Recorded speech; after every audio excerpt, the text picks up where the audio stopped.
Aquí convocados por estas ediciones, por esta referente editorial que tiene una tradición en Málaga, desde, bueno, Prado, Santolaguirre, Caracola, Bernabé Fernández Canivel, pero incluso Cordial ha rizado el rizo porque sus ediciones tienen la elección del papel, la exquisitez, es capaz de convocar la amistad, la sabiduría editorial y bueno, para mí es un enorme placer y estoy seguro que para Gamel y para Gerald y para todos los fantasmas que por aquí van a partir de las 9 de la noche, les invito a venir.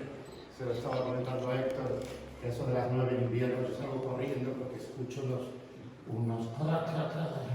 y me imagino que van a subir la Gamel y Gerald. Good afternoon, Mr. Tatum. Entonces yo moriré de una que capíllate.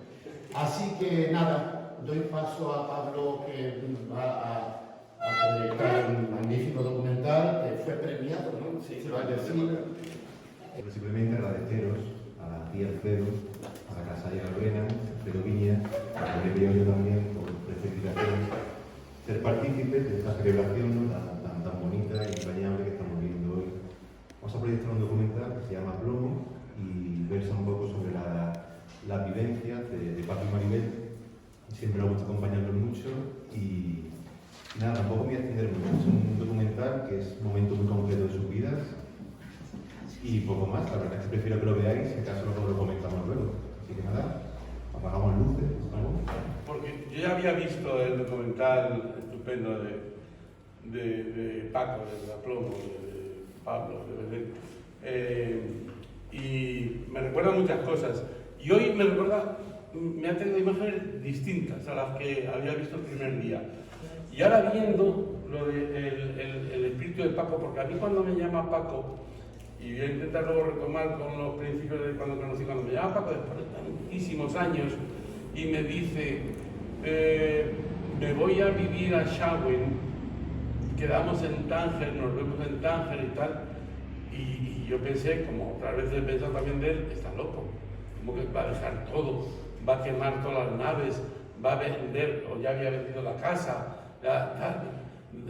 un hombre que aunque le haya gustado mucho los caminos del Oriente y los caminos de Marruecos, los caminos espirituales o la búsqueda o tal y cual, pero es un hombre de cultura occidental impregnado de muchas lecturas, de muchos amigos, de muchos vínculos, de muchos ritos y de muchos mitos que tienen que ver con el otro mundo, ¿no? Con este mundo de aquí, que es un mundo, aquí digo de Málaga y de España, ¿no?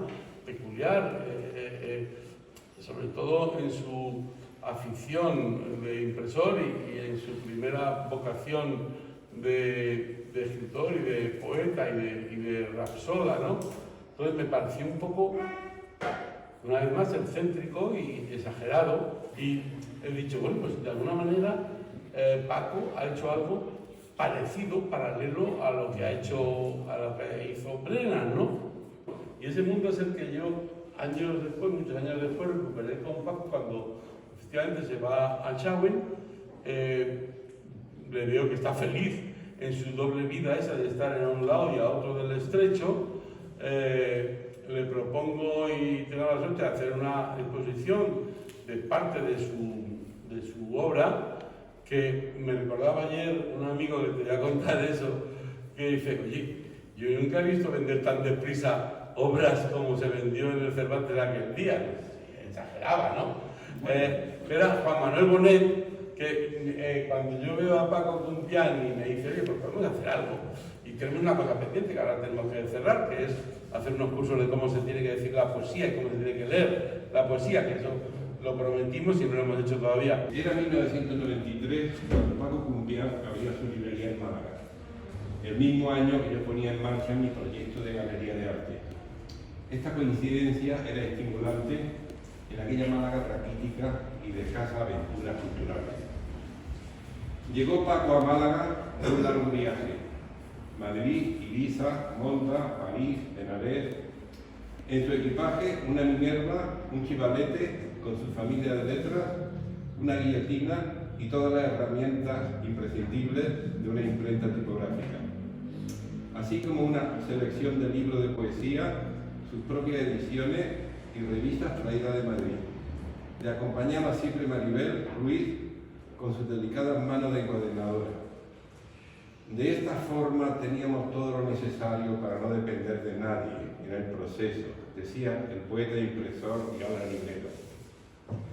Era 1993 cuando Cumpián abría la imprenta y librería Álvaro de Poe en los bajos de un edificio de arquitectura decimonónica en la calle Fraile que pertenecía a su familia. Era un espacio cálido, rodeado de libros, unos recientes y otros de ediciones anteriores, con un gran ventanal de luz que daba a la calle que hacía las veces de escaparate. En la pared una reproducción de la prosa del Transiberiano de Sendra y Sonia Delaunay, 1913. Todo un pronunciamiento estético, arte y poesía bendecido por Apolinero.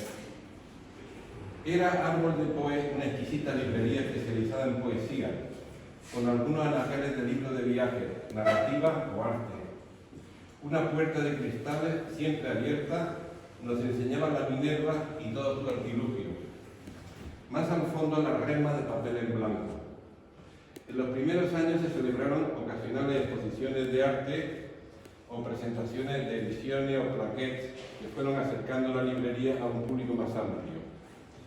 Pero Álvaro de Poe era completamente desconocida por los bancos y la seguridad social.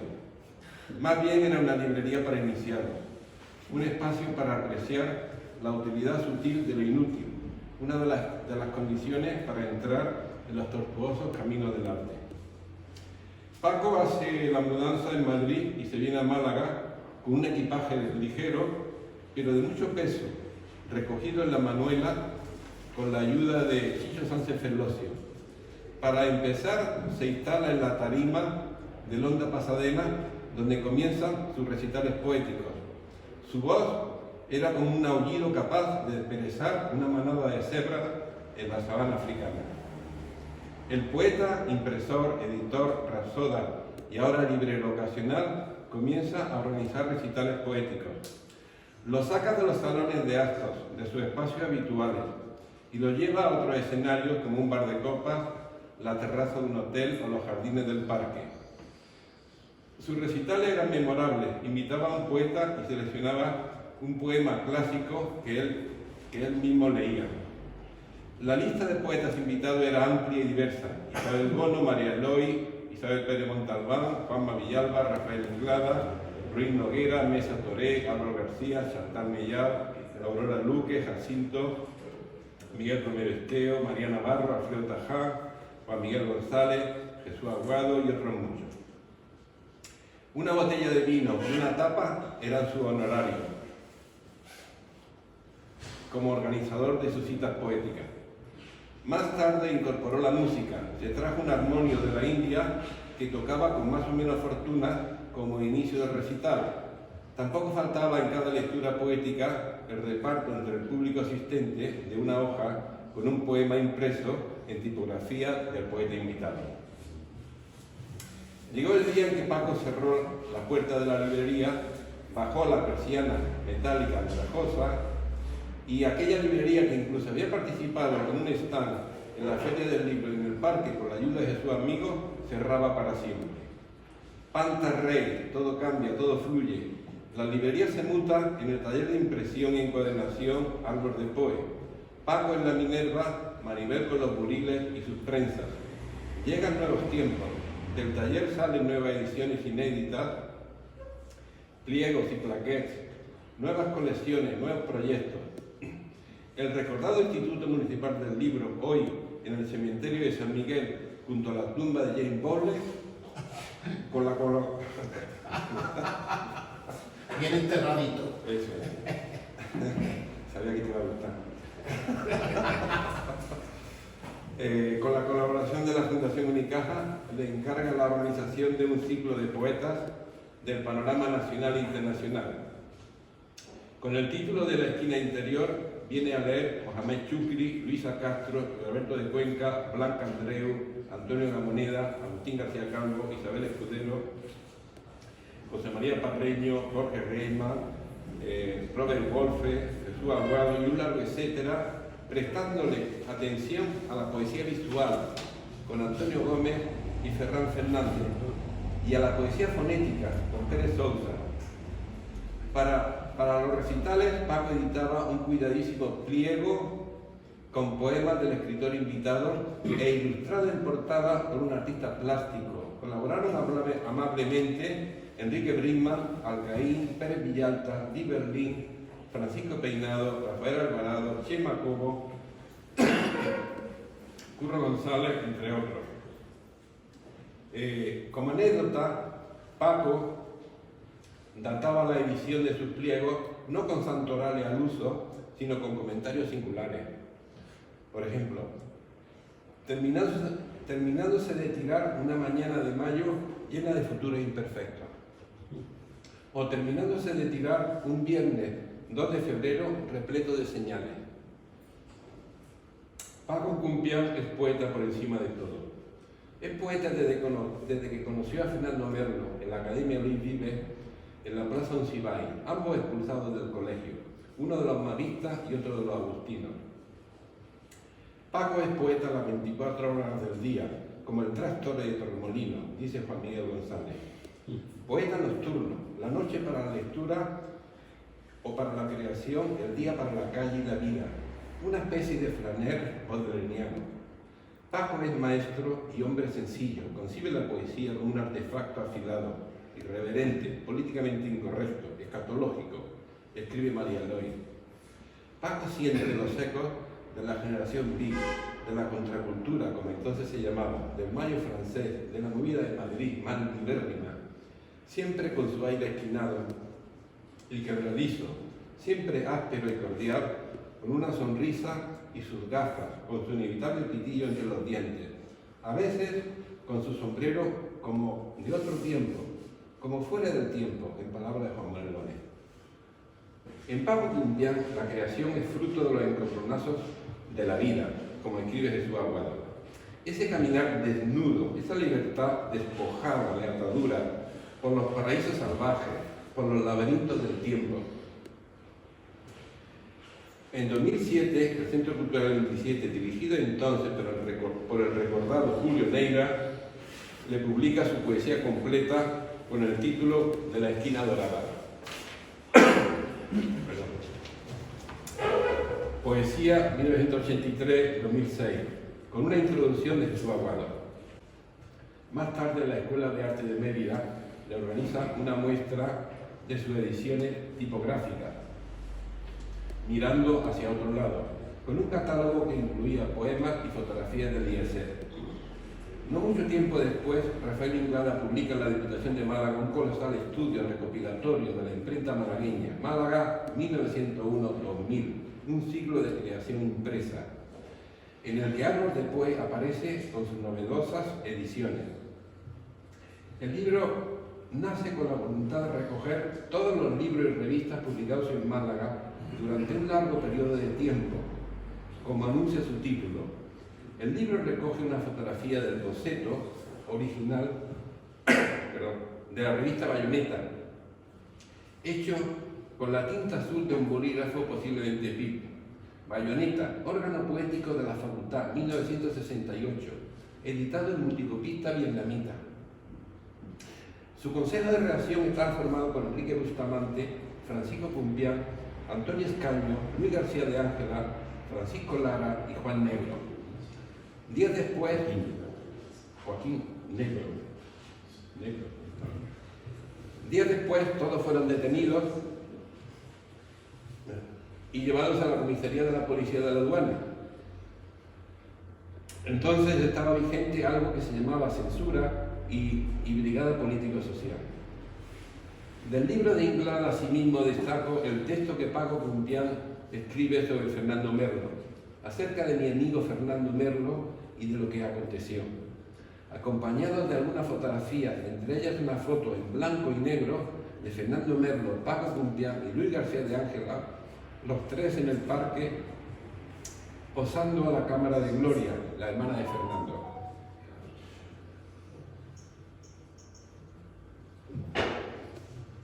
La vida y la supervivencia del poeta cumbián siempre han estado guiadas de alguna manera por el azar. Como ave fénix que se regenera una y otra vez en sus propias cenizas de su línea de sombras. Renazco como si fuera un faro y miro de los mares las distancias, del poemario Interior con Manzana, 1983. Pero siempre con las mismas armas, incombustible, con la palabra, con la estética de la no estética, con intensidad y libertad, como escribe Luis García de Ángela, poeta y amigo.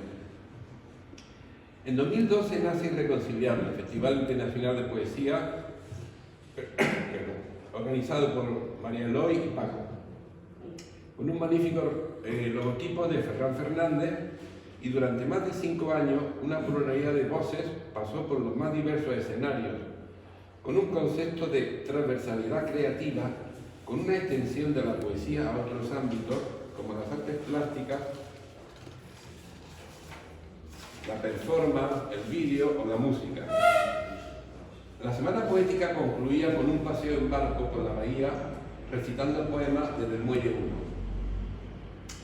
Después de tanto hacer y de una vida dedicada a la creación poética, a su difusión, llegaron los tiempos del reconocimiento, los encuentros internacionales de editores independientes de Punta Hungría, a los que Paco y Maribel acuden desde su inicio, le hace un homenaje y edita un políptico de poemas de amigos. Paco siempre presente en lo que le interesa, entre las nuevas corrientes, entre lo más rabioso, aunque él sea un hombre con sombrero.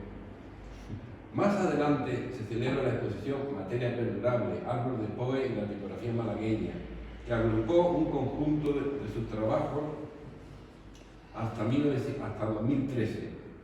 Aunque el título de la exposición resultaba pretencioso, la idea era presentar en su totalidad el arte tipográfico de Árbol de Poe y al mismo tiempo contextualizar su obra, situarla en el espíritu de ruptura del lenguaje del diseño tipográfico que se produce en nuestro país. Un espíritu de renovación que se inicia con la imprenta azul, de la mano de Emilio Prado y Manuel Arturo Aguirre. Eran los tiempos de la Bauhaus, del arte concreto, de los constructivistas. Era una forma de estructurar la página, su tipografía, el diseño de la portada. Tras esta nueva tipografía estaban las vanguardias artísticas de la primera mitad del siglo XX, una ruptura con los cánones académicos y tradicionales. Para la ocasión se editó un catálogo con las obras más destacadas de la exposición y un texto de Juan Manuel Bonet, uno de los más brillantes especialistas de la vanguardia y de la creación contemporánea, en el que sitúa la importancia de la obra de Cumbián dentro de la renovación de la tipografía. Catálogo editado en colaboración con el Instituto Municipal del Libro, con fotografías de Eliezer y José Luis Gutiérrez.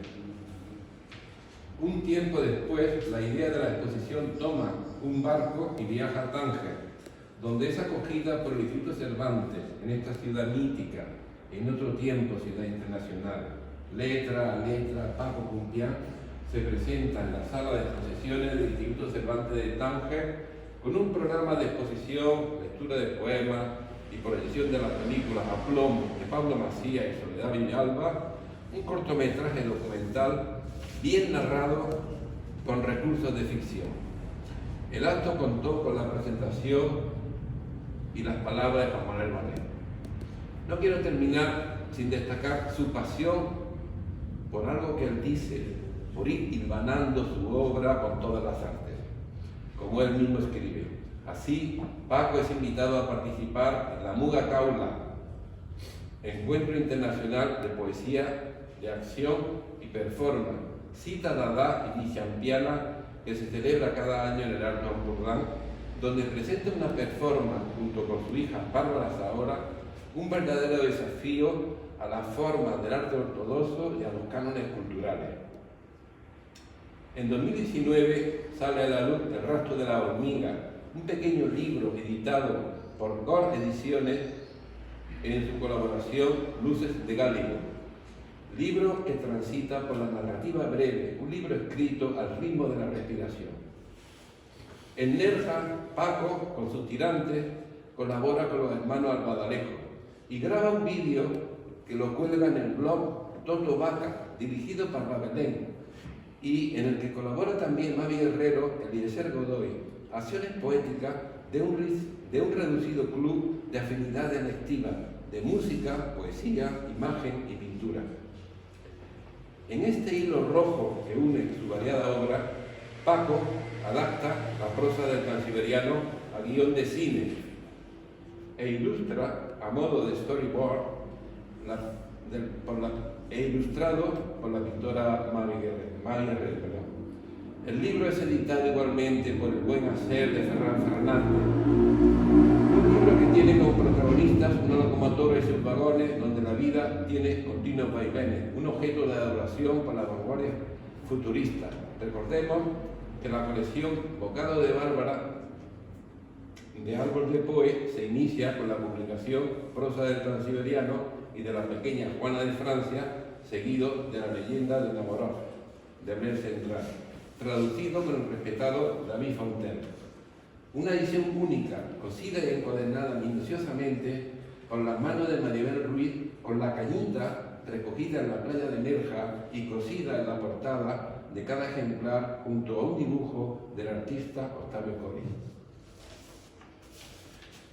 En su faceta de pintor, Paco tiene dibujos en acuarela, de trazo libre, expresivos, de torpe realización, pero de gran interés. Acuarelas figurativas, a todo color, en interiores, profundamente autobiográficas, autorretratos desnudos, una silla, el fuego, la escalera, una pipa de kifi, una babucha, un libro en la mesilla de noche. Acuarela entrelazada con sus más recientes poemas y algunos relatos en prosa. Poemas con acuarelas o acuarelas con poemas.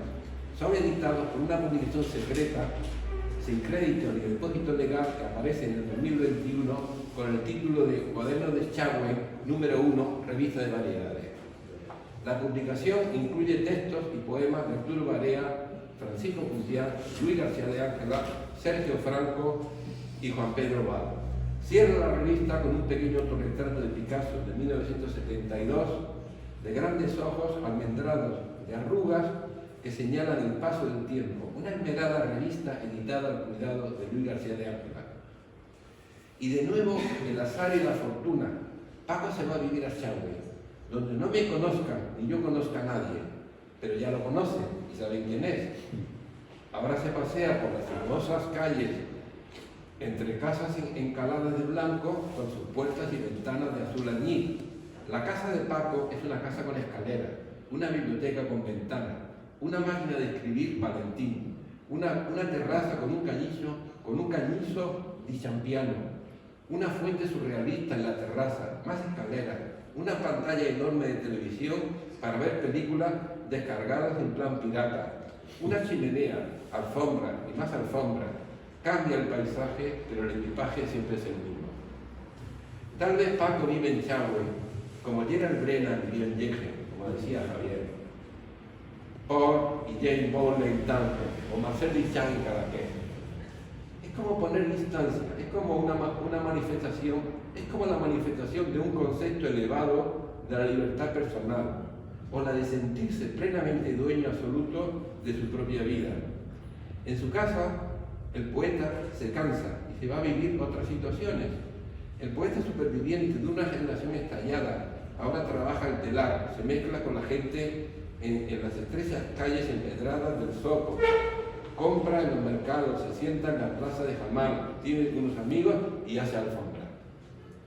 En 1993, cuando Paco Cumpián, siempre tranquilo, se instala en Málaga con la herramienta de la agitación poética, como un racimo, impacta en los más jóvenes poetas. La joven editorial Letra Versal, especializada en poesía, con Ángelo Néstore y Violeta Niebla como alma, acaba de publicar Confín, seguido de Hogaza de mi pan, Agua que corre, Jinete cabalgando, Cebra sola, los más recientes poemas de Paco. una unidad de edición con una obra en la portada del artista marroquí Omar Saadou, una calavera pintada con los colores pop muy barjolianos. No es fácil resumir la intensidad de Paco Cumpián. Poeta incombustible, rapsoda en el desierto, artesano de las letras de plomo, acuarelista nocturno, agitador no profesional, padre de una hija, viajero de los trópicos, amante del tabaco y del vino refinado, un hombre con sombrero que pasea con la mano a la espalda.